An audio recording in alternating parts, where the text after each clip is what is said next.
आकाश एक सपनों का लड़का था। जब उसके उम्र के दूसरे लड़के खेलते थे, वो कहानियों में खोया रहता था।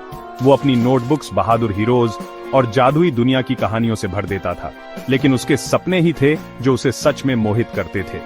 हर रात वो असाधारण रोमांच की दुनिया के दरवाजे होते थे। आकाश अपने देखे हुए अजूबों को सबके साथ शेयर करना चाहता था, लेकिन शब्द हमेशा उसे धोखा दे जाते थे। एक रात आकाश ने एक जंगल का सपना देखा जो चांदनी में नहाया हुआ था। अजीब खूबसूरत फूल एक अलौकिक रोशनी से चमक रहे थे।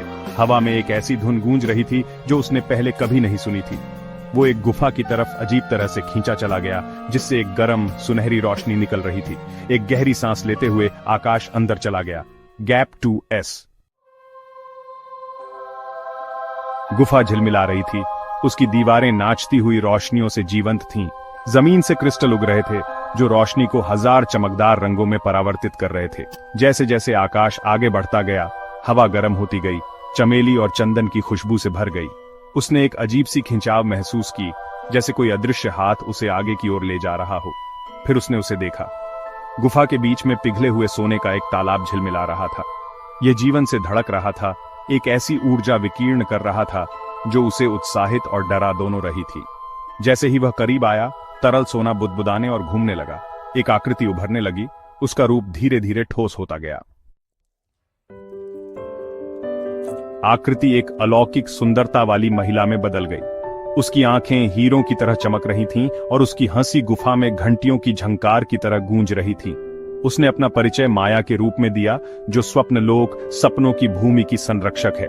उसने बताया कि आकाश के पास एक दुर्लभ उपहार है, उनकी दुनिया में प्रवेश करने की क्षमता।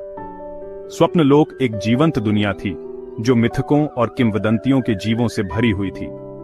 निवासी प्रत्येक के पास अद्वितीय क्षमताएं थीं, प्रकृति के साथ सद्भाव में रहते थे। माया ने समझाया कि सपने केवल कल्पनाएं नहीं हैं, बल्कि सभी जीवित प्राणियों की आशाओं और भय, खुशियों और दुखों का प्रतिबिंब है। लेकिन स्वप्न लोक पर एक साया पड़ गया था। कलसर्प नाम का एक दुष्ट जादूगर शक्ति की लालसा से प्रेरित होकर सपनों की दुनिया को अंधेरे में निगलने की धमकी दे रहा था। कलसर्प नकारात्मकता, बुरे सपने और निराशा पर पलता था। हर बुरे सपने के साथ उसकी शक्ति बढ़ती गई, धीरे धीरे स्वप्न लोक के संतुलन को बिगाड़ती गई। माया ने खुलासा किया कि आकाश को उनकी मदद करने के लिए चुना गया था। उसका शुद्ध हृदय और विशद कल्पना ने उसे एकमात्र ऐसा व्यक्ति बनाया जो कलसर्प का सामना कर सकता था। स्वप्न लोक का भाग्य और वास्तव में स्वयं सपनों का संतुलन उसके कंधों पर टिका हुआ था। आकाश हालांकि डरा हुआ था, लेकिन दृढ़ संकल्प का अनुभव किया। वह उन्हें निराश नहीं करेगा।